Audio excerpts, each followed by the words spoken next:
Minor age a partner. Minor के अधिकारों के बारे में पढ़ेंगे कि माइनर जो है वो पार्टनर होता है तो क्या होता है।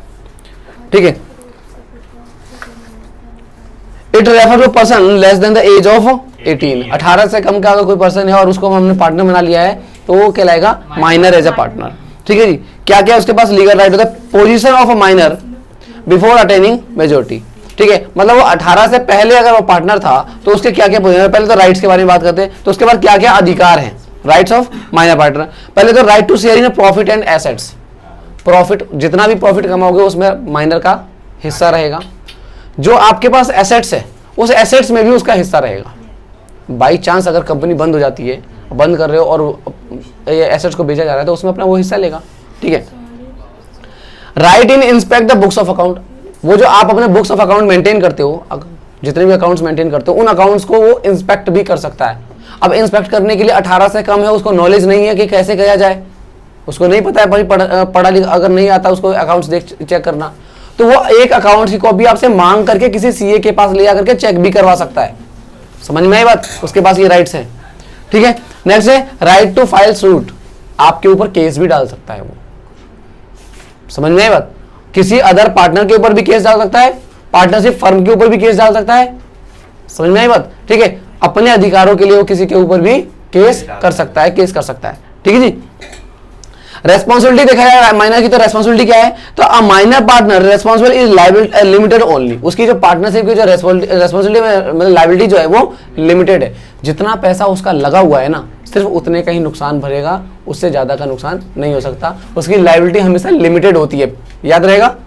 लायबिलिटी क्या होती है? लिमिटेड रहती है। ठीक है, अगर वो 18 से कंप्लीट कर जाता है, 18 प्लस हो गया, ठीक है, पर अभी भी पार्टनरशिप से जुड़ा हुआ है, अब तो मेजर हो चुका है।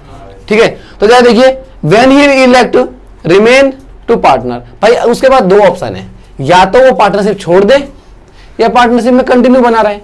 अगर कंटिन्यू बना रहना चाहता है, ठीक है जी, तो क्या होगा? His liability will be unlimited. उसकी लायबिलिटी अनलिमिटेड हो जाएगी क्योंकि वो अब मेजर हो चुका है। आगे बात समझ में? दूसरी चीज, he will also get a share in losses. अब वो लॉस में भी हिस्सेदार, मतलब एक नॉर्मल पार्टनर बन जाएगा, कहने का मतलब ये हुआ है ना। हाँ, ठीक है, he will be responsible for the act for the made during the tenure of the minority. अच्छा, एक चीज और है कि he will be responsible for the act of the firm made during the tenure of minority with respective retrospective effect. अब जरा देखो ये क्या कह रहा है। मान के चलिए कि 1/4/15 को वो 18 साल का हो गया। उससे पहले के किए गए काम,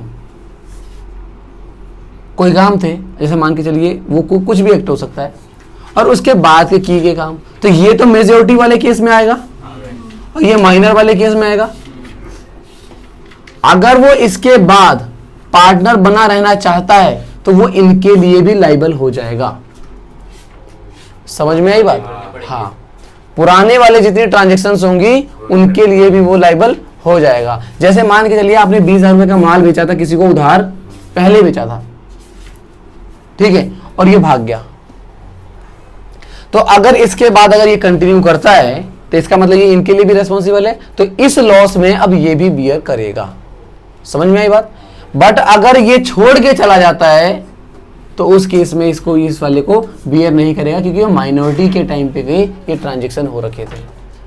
समझ में आई बात? क्या रूल है? ठीक है, तो रूल ये कहता है आपको कि कहां चला गया?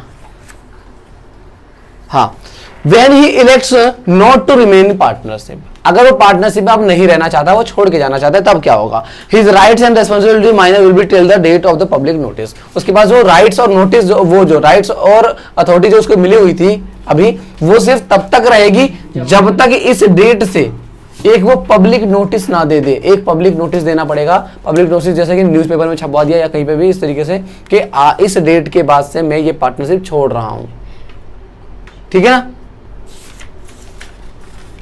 उसके बाद है he will be not responsible for any act of the firm giving public notice. Public notice देने के बाद किसी भी एक्ट के लिए वो लायबल नहीं रह जाता, ठीक है। He has a right to file a suit against the other partner demanding the share in the asset and profit. Even वो पार्टनरशिप छोड़ने के बाद अगर मान के चलिए बाकी के जो पार्टनर है उसको उसका शेयर या प्रॉफिट या एसेट में हिस्सा देने से मना करते हैं, तो वो पार्टनरशिप छोड़ने के बाद भी उनके ऊपर केस कर सकता है। आई बात समझ में? ठीक है, देखो तो इसमें जो मेनली जानने वाली बात क्या थी, जानने वाली बात ये थी कि पार्टनर जो माइनर पार्टनर होता है उसको सिर्फ प्रॉफिट मिलता है, लॉस में उसका कोई हिस्सा नहीं होता। दूसरा, उसको अकाउंट्स और बुक्स चेक करने के पूरे अधिकार होते हैं। उसके बाद वो कॉपी भी ले सकता है, डिमांड कर सकता है। और क्या था, केस कर सकता है किसी पार्टनर के ऊपर। कोई दूसरा पार्टनर उसके ऊपर केस नहीं कर पाएगा पर, क्योंकि वो तो माइनर है, माइनर के ऊपर आप केस नहीं कर सकते। ठीक है, एसेट के अंदर हिस्सेदारी मिलती है उसको। ठीक है, और क्या था खासियत,